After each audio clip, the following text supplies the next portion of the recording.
பாவத்தின் சம்பளம் மரணம். பாவிகளை ரட்சிக்க கிறிஸ்து இயேசு இந்த உலகத்தில் வந்தார். பாவிகளில் பிரதான பாவி நான். Hi, praise the Lord. எல்லாரும் நல்லா இருக்கிறீங்களா? இந்த 3வது சாட்சியின் மூலமாய் உங்களை சந்திப்பதிலே மிகுந்த சந்தோஷம். ஏற்கனவே 2 சாட்சிகள் உண்டு. அதை ஒரு வேலை பார்க்கலன்னா கட்டாயம் பாருங்கள், மற்றவங்களுக்கும் ஷேர் பண்ணுங்கள். கிறிஸ்டியன் லைஃப் ரொம்ப joyful life, Christian life happy life அப்படின்னு தான் நாங்கள் நினச்சோம். ஏன்னா நாங்கள் ரட்சிக்கப்பட்டதுக்கப்புறம் எங்களுடைய வாழ்க்கையில் பல மாற்றங்கள், பல ஆசீர்வாதங்கள், நல்ல சேல்ரி, நல்ல பதவி, நல்ல ஒரு சமாதானம், கீழ்ப்படுகிற அருமையான பிள்ளைங்க. ஸோ எங்களோட வாழ்க்கையில் ரொம்ப சந்தோஷமாக இருந்தோம். அவருடைய சைட்லேயும் அவங்க ஃபேமிலியில் பிரதர்ஸ் அண்ட் சிஸ்டர்ஸ் எல்லாம் ரொம்ப ஜாலியாக இருப்பாங்க. எங்கள் சைடில் என்னுடைய பிரதர்ஸ் அண்ட் சிஸ்டர்ஸ் எல்லாம் ரொம்ப லவபுளாக இருப்பாங்க. எல்லா பக்கமும் எங்களுக்கு வேலி அடைத்து ஒரு பெரிய ஒரு பாதுகாப்பு இருந்தது. அதனால் எதுக்குமே குறைவில்லாமல் ஆண்டவர் எல்லாத்தையும் நிறைவாய் ஃபுல்ஃபில்டாக எங்களை ரொம்ப ஆசீர்வதித்து இருந்தார். நாங்கள் 2 வீக்ஸ் ஒன்ஸு மாலு ஹோட்டல் எல்லாம் போயிடுவோம். 6 மந்த் ஒன்ஸு நாங்கள் 5 ஸ்டார் ஹோட்டல், 7 ஸ்டார் ஹோட்டல்னு போய் அவுட்டர் ஸ்டேஷன்லலாம் போய் ஸ்டே பண்ணிட்டு வருவோம். ரொம்ப ஜாலியாக இருந்தது ரொம்ப லைஃபு. அது மட்டும் இல்லாமல் நாங்கள் என்னென்ன ப்ரேயர்ஸ் ஆண்டவர்கிட்ட கேட்குறோமோ அது எல்லாமே ஆண்டவர் உடனே அவர் எங்களுடைய ஜெபத்தை கேட்டார். நான் 2 சாட்சிகளை நான் உங்களுக்கு கூட நான் ஷேர் பண்ணுறேன். ஒரு முறை என்னுடைய 2வது மகள் 4 வயசு 4.25 வயசு இருக்கும் பொழுது அவங்கள ஸ்கூலில் சேர்த்த நாங்கள் போனோம். அப்போது என்னுடைய கணவர் தான் போனார். அவர் யூனிஃபார்ம் போட்டுட்டு போனார். என்னுடைய பெரிய மகள் இருக்கிற அந்த ஸ்கூலில் இந்த சின்ன மகளையும் சேர்த்தணும் அப்படின்னு சொல்லி அவர் போனாங்க. 4-5 டைம் போயிருப்பார்.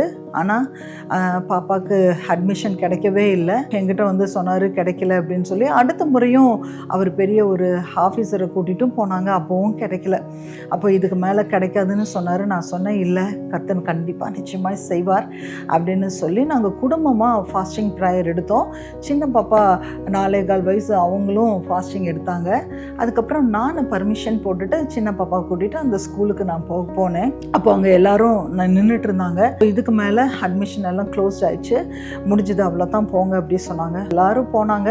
நானும் ஒரு சிஸ்டம் மட்டும் நின்றுட்டு இருந்தோம். அவங்க நல்லா பெரிய வசதி, நிறைய நகையெல்லாம் போட்டிருந்தாங்க. அப்போ அவங்க போய் தொந்தரவு பண்ணி கேட்டுகிட்டே இருந்தாங்க. அப்போ அவங்க சொன்னாங்க, அங்கே வெளியில் டேபிளில் இருக்கிற அத்தனை லெட்டர்ஸையும் பெரிய பெரிய ஆஃபீஸர்ஸோட ரெக்கமெண்ட் லெட்டர் தான், நாங்கள் அதை பிரித்து கூட படிக்க மாட்டோம், எங்களால் கொடுக்க முடியாது சொல்லிட்டாங்க. அந்த சிஸ்டரும் போயிட்டாங்க. அதுக்கப்புறம் நான் கொஞ்சம் நேரம் அப்படியே நின்றுட்டே இருந்தேன். ஒரு டைப்பிஸ்ட் உள்ளேருந்து எட்டி பார்த்துட்டு, என்ன விஷயம், எதுக்கு நிற்கிறீங்க அப்படின்னாங்க. அப்போ நான் சொன்னது மாதிரி, பெரிய பொண்ணு இங்கே தான் படிக்கிறாங்க, சின்ன பொண்ணுக்கும் நீங்கள் அட்மிஷன் கொடுங்க அப்படின்னு சொல்லி கேட்டேன். அப்போ அவங்க சொன்னாங்க, இந்த சின்ன பாப்பா ABCD எல்லாம் எழுதுமா அப்படின்னாங்க. எழுதுவா அப்படின்னு சொன்னேன்.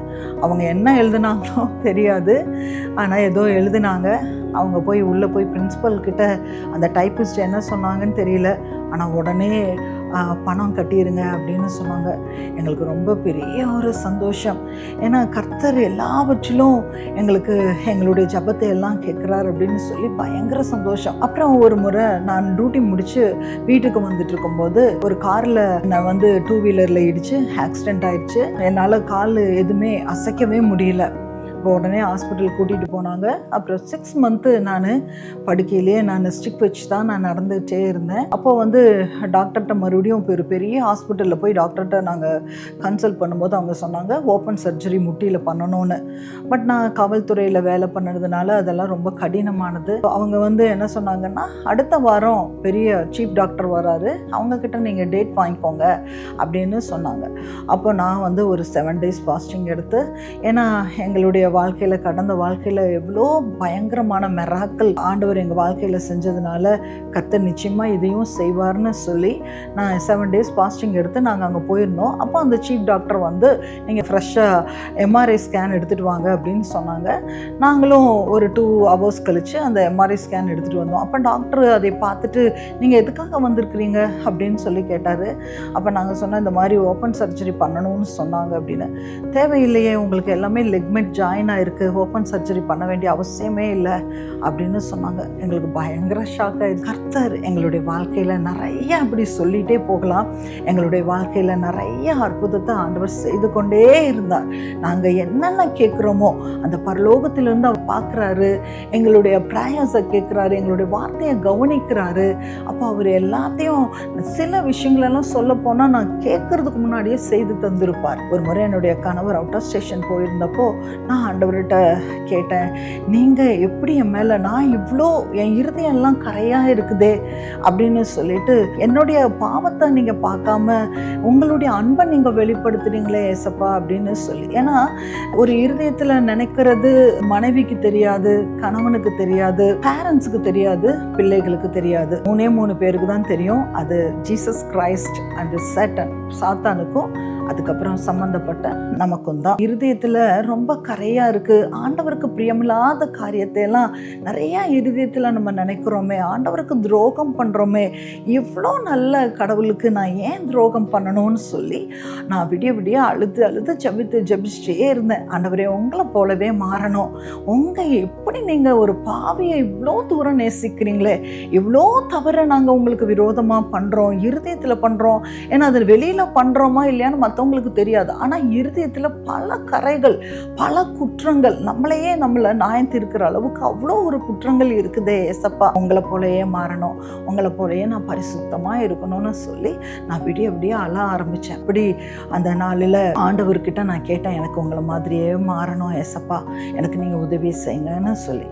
ஒரு 2 மாதம் கழித்து எனக்கு ஒரு உடம்புல பயங்கரமான ஒரு பலவீனம் ஏற்பட்டது, உதிரப்போக்கு ஏற்பட்டது.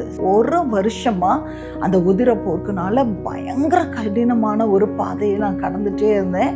ஆனாலும் ஆண்டவரை விட்டு பின்வாங்கி போகாமல் ஆண்டவரிடத்தில் ஜெபிட்டே இருந்தேன். ஏன்னா எங்களுடைய வாழ்க்கையில் நிறையா ஆண்டவர் உதவி செஞ்சதுனால, அவருடைய மகா பெரிதான அந்த அன்பை காட்டினதுனால நான் அவரை விட்டு என்னால் போகவே முடியல. அவரை நான் முறுமுறுக்கலை, அவரை நான் திட்டலை, எதுவும் பண்ணலை. ஆனால் அவர் நிச்சயமாக உதவி செய்வார் அப்படின்னு சொல்லி நம்பிக்கையோடு இருந்தேன்.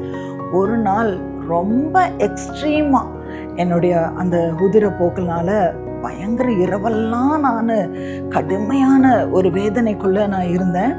ஏன்னா என்னோட ஹீமோக்ளோபின் 4 தான் இருந்தது. இப்போ விடிய அந்த உபத்திரவத்தில் சாகிற நிலைமையில் இருக்கிற மாதிரி எனக்குள்ளே இருந்தது. அப்போது சாத்தானுடைய சத்தம் கேட்டுச்சு, நீ அவ்வளோதான், முடிஞ்ச, உன்னோட பிளட்டும் 4 பாயிண்ட் தான் இருக்குது, நீ காலையிலேயே போய் உன்னோட யூட்ரஸை நீ எடுத்தே ஆகணும், இல்லைனா நீ செத்து போயிடுவ அப்படின்னு சொன்னாங்க. ஆனால் நான் அந்த சத்தத்தை கேட்காம, என் மீட்பர் உயிரோடு இருக்கிறார், அவர் நிச்சயமாக என்னை காப்பாற்றுவார். என் தாய் வயிற்றில் உருவாகுவதற்கு முன்னே என் தேவன் என்னுடைய உடல் உறுப்பையெல்லாம் அவர் தான் சிருஷ்டித்தார். அவர்கிட்ட கேட்காம எடுக்கிறது ஒரு தற்கொலைக்கு சமம். அதனால் நான் அந்த யூட்ரஸை எடுக்கவே மாட்டேன் அப்படின்னு சொல்லி ஒரு சின்ன ப்ரேயர் தான் அந்த இடத்துல பண்ணினேன். இன்றைக்கு 3 வருடம் ஆச்சு. இப்படி அவ்வளோ அவர் அற்புதங்களை என்னுடைய வாழ்க்கையில் செய்தார். சில மாதம் அதிலிருந்து ரெக்கவர் ஆனதுக்கப்புறம் என்னுடைய கணவருக்கு அந்த பிளட் கேன்சர் வந்தது. இப்போது அப்படி ஒரு சூழ்நிலையிலையும் அவரை நாங்கள் மறுதளிக்காமல், ஏன்னா பல நன்மைகள் எங்கள் வாழ்க்கையில் ஆண்டவர் செஞ்சதுனால என்னுடைய கணவர் அந்த சூழ்நிலையிலும் நாங்கள் ரொம்ப ஆண்டவர் விசுவாசித்தோம். அவருடைய வார்த்தையை நாங்கள் ரொம்ப விசுவாசித்தோம். அப்போது ஃபஸ்ட்டு டைம்லேயும் அவருக்கு பயங்கரமான ஒரு அற்புதத்தை செஞ்சார். நோ எவிடன்ஸ்னு ரிப்போர்ட் வந்தது. செகண்ட் டைமும் 1.5 வருஷம் கழித்து அவர் அந்த மாத்திரை சாப்பிடாதனால மறுபடியும் வந்தது.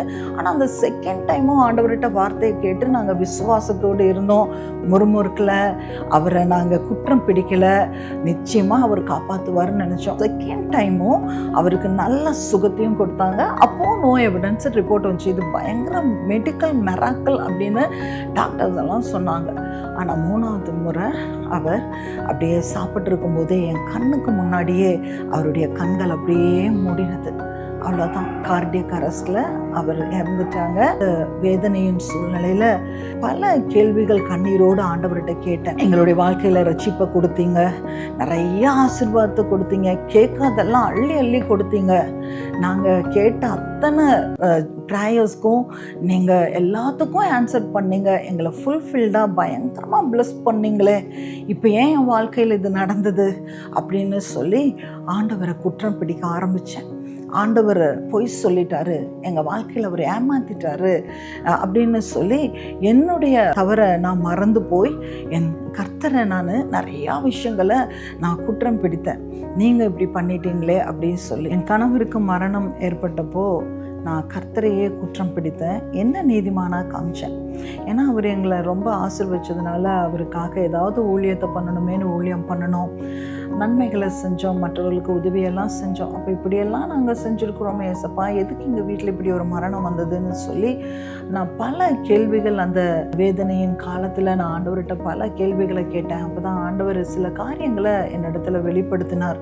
நீங்கள் சத்தியத்தை படிச்சிங்க, வேதத்தை படிச்சிங்க, நீங்கள் ஜெபித்தீங்க, சபைக்கு போனீங்க, ஆனால் மேய்ப்பன் இந்த சத்தியத்துக்குள்ளே இருந்து எடுத்து சொல்லும்போது உங்களுக்கு ஃபேவரான ஒரு கட்டளைகளை மட்டும் நீங்கள் ஃபாலோ பண்ணீங்க, சில கட்டளைகளை நீங்கள் ஃபாலோ பண்ணல அப்படின்னுங்கிறத ஆண்டவர் வெளிப்படுத்தினார்.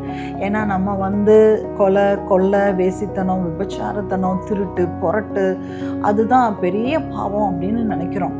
ஆனால் இந்த வேதத்தில் அநேக பாவங்களை குறித்து கர்த்தர் இந்த சத்தியத்தில் சொல்லி இருக்கிறார். கோவப்படுறது, மற்றவங்களை சந்தேகப்படுறது, மற்றவங்களை வெறுப்பாக பார்க்கறது, அசட்டை பண்ணுறது, அவங்கள தள்ளி விடுறது, சிறுமையானவங்களுக்கு உதவி செய்யாமல் இருக்கிறது, இப்படி நிறையா பாவங்கள் உண்டு. அதெல்லாம் நீங்கள் ஃபாலோ பண்ணல, சில விஷயங்களெல்லாம் நீங்கள் கட்டளைகளை நீங்கள் ஃபாலோ பண்ணல அப்படின்னு என்னோடு கூட கர்த்தர் பேசினார். அப்படி தான் நான் சில காரியங்களை புரிந்து கொண்டேன். அப்போது ஆண்டவருக்காக ஒரு பரிசுத்த ஜனம் எழும்பப்படணும். ஏன்னா பைபிளில் பரிசுத்தம் இல்லாமல் தேவனை சந்திக்கவே முடியாது, ஆண்டவரை மீட் பண்ணவே முடியாது, பரலோகத்துக்குள்ளே போக முடியாதுன்னு நல்லா எல்லாருக்குமே தெரியும்.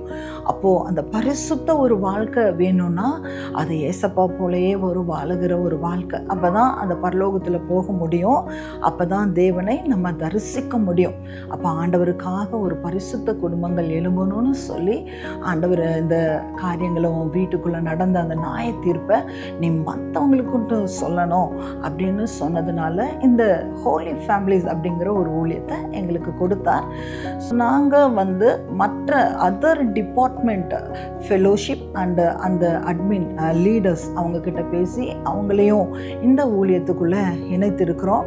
இப்போது அந்த சபைகளும் எல்லா சபைகளையும் இதில் ஒன்றாக இணைக்கணும், பாஸ்டர்ஸ் அவர்களையும் இணைக்கணும்னு சொன்னதுனால இந்த ஊழியத்தை நாங்கள் எல்லாரும் சேர்ந்து செய்யும்படி கொஞ்சம் கொஞ்சமாக நாங்கள் ஒவ்வொருவர்கிட்டையும் நாங்கள் பேசி வருகிறோம். ஒரு வேளை இந்த சாட்சிகளை நீங்கள் பார்த்துட்ருக்கீங்க அப்படின்னா எங்களுடைய நம்பரை நீங்கள் காண்டாக்ட் பண்ணுங்கள். நீங்கள் எந்த ஊரில், எந்த ஸ்டேட்டில், எங்கே இருந்தாலும் சரி, நீங்களும் எங்களோடு கூட இணைந்து கொள்ள உங்களுக்கு விருப்பம் என்றால் நீங்களும் எங்களை தொடர்பு கொள்ளுங்கள். கர்த்தர் நம்மளை ஆசீர்வதி. ஏன்னா இந்த சத்திய வேதத்தில் யோபுவுடைய வாழ்க்கையை பற்றி நமக்கு நல்லாவே தெரியும். யோபுவுடைய வாழ்க்கையை 1வது அதிகாரத்திலே யோபுவை பற்றி உத்தமனும் சன்மார்க்கனும் அப்படின்னு சொல்லியிருந்தா கூட சத்துரு போய் தேவ சமூகத்தில் போய் குற்றம் பிடிக்கிறான் அந்த யோபுவை. இவனுடைய வாழ்க்கையில் இப்படிப்பட்ட தவறுகள் இருக்கே, இவனை எப்படி நீங்கள் வேலி அடைத்து பாதுகாக்கலாம், இவனுக்கு எப்படி இவ்வளோ ஆசீர்வாதத்தை நீங்கள் கொடுக்கலாம் அப்படின்னு போய் தேவ சமூகத்தில் யோபுவை குற்றம் பிடிக்கிறத நம்ம இந்த வேதத்தில் பார்க்க முடியும். ஆண்டவருடைய பிள்ளைங்களை ஆண்டவர் அவங்களுடைய தவறுகளை மன்னித்தாலும் அதை மறந்தாலும் சத்துரு ஒரு நாளும் விடமாட்டான். ஏன்னா இந்த நியாய தீர்ப்பில் சத்தியத்தை சத்தியமாய் உள்ள காரியங்களே எழுதப்பட்டிருக்கு. அது கர்த்தரே நினைச்சாலும் மாற்ற முடியாது இல்லைங்களா? அதனால தான் அந்த சத்துரு போய் தேவ சமூகத்தில் யோபுவை பற்றி குற்றம் சொல்லும் பொழுது அவன் எல்லாவற்றையும் இழந்து போனான். அவன் சேர்த்து வைத்த அத்தனை சம்பத்தும் அவன் இழந்து போனாலும் அந்த இழப்பிலையும் கர்த்தரையே அவன் பற்றி கொண்டதுனால அவனுடைய முன்னிருந்த வாழ்க்கையை விட பின்னிருந்த வாழ்க்கை 2 மடங்கு ஆசீர்வதிக்கப்பட்டான். அதே போல தான் எங்களுடைய வாழ்க்கையிலும் நாங்கள் ஆண்டவரே அந்த எல்லா சூழ்நிலையிலும் அவரவே பிடித்திருந்ததுனால நாங்கள் இன்னும் ஆசீர்வதிக்கப்பட்டோம். ஆனால் இந்த இழப்பு, இந்த மரணம் ரொம்ப கடினம். வாழ்க்கை முழுவதும் அது கண்ணீரின் பாதை தான். அந்த இழப்பு யாருக்கு எங்கேயும் நடக்கக்கூடாது என்பதற்காகத்தான் இந்த ஹோலி ஃபேமிலிஸ் அப்படிங்கிற ஒரு ஊழியத்தை கர்த்தர் எங்களுக்கு கொடுத்தார். மற்ற அதர் டிபார்ட்மெண்ட், அந்த ஃபெலோஷிப் அந்த லீடர்ஸ் அவங்கக்கிட்ட நாங்கள் பேசி அவங்களையும் இதில் நாங்கள் கனெக்ட் பண்ணியிருக்கிறோம். ஒவ்வொரு ஃபேமிலியிலையும் இருக்கிற பெண்களுக்கும், வாலிப பிள்ளைங்க, சிறு பிள்ளைங்க, ஆண்களுக்கும் நாங்கள் இதில் காஸ்பல் நாங்கள் சொல்கிறோம். அது மட்டும் இல்லாமல் இப்போ ஆண்டவர் எங்களோடு கூட பேசினதுனால எல்லா சபைகளும் ஒன்று சேர்ந்து இணையப்படணும் அப்படின்னு ஆண்டவர் பேசினதுனால நாங்கள் சபைகளுக்கெல்லாம் போதகர்கள் அவங்களுக்கு தொடர்பு கொண்டு எல்லாரும் சேர்ந்து ஒன்றா இணைந்து ஒரு தேவனுக்காக ஒரு பரிசுத்த குடும்பங்களை, அந்த குடும்பத்தில் ஒரு தாய் மட்டுமல்ல, தகப்பன் மட்டுமல்ல, பிள்ளைகள் எல்லாருமே ஆண்டவருக்காக பரிசுத்தமாக எழும்பணும், எல்லாருமே தேவனை சந்திக்கணும் அப்படிங்கிற ஒரு பாரம் எங்களுக்குள்ள ஆண்டவர் கொடுத்ததுனால இந்த ஊழியத்தை நடத்தி வருகிறோம். ஏன்னா எந்த வீட்டிலையும் எந்த இழப்பும் வரக்கூடாது. அது ஃபினான்ஷியல் இழப்பாகட்டும், அது எவ்வளவு பெரிய கண்ணீரின் பாதையாகட்டும், எதுவுமே இல்லாதபடிக்கு இந்த தேவன் ஒவ்வொரு குடும்பத்தையும் ஆசீர்வதிக்க தான் அவருக்கு பிரியம். தேவன் சகல ஜனங்களையும் அவர் ஆசீர்வதிக்க பிரியப்படுகிறார். ஆனால் சாத்தானோ அந்த ஜனங்களை எப்படியாவது அவர்களுக்கு இருக்கிற அத்தனை ஆசீர்வாதத்தையும் எடுக்கணும், பிடுங்கணும், அவங்கள அழிக்கணும் அப்படிங்கிற திட்டத்திலேயே ஒவ்வொரு நாளும் அவன் சுற்றி திரிகிறான் அப்படின்னு இந்த சத்தியத்தில் பார்க்குறோம்ல. அந்த நாளில் தேவனுக்காக உண்மையாக எல்லா காரியங்களையும் நம்ம செய்யும் பொழுது கர்த்தர் நிச்சயமாய் ஆசீர்வதிப்பார். ஒருவேளை நீங்கள் இந்த சாட்சியை பார்த்துட்டு இருந்தீங்கன்னா, எங்கள் கூட இணையம் உங்களுக்கு பிரியும் அப்படின்னா இந்த நம்பர்களை, ஃபோன் நம்பரை தொடர்பு கொண்டு எங்களோடு கூட நீங்கள் உங்களுடைய விருப்பத்தை தெரிவித்துக் கொள்ளுங்கள். இந்த சாட்சியை மற்றவங்களுக்கும் ஷேர் பண்ணுங்கள். கர்த்தர் உங்களை ஆசீர்வதிப்பாராக. ஆமென்.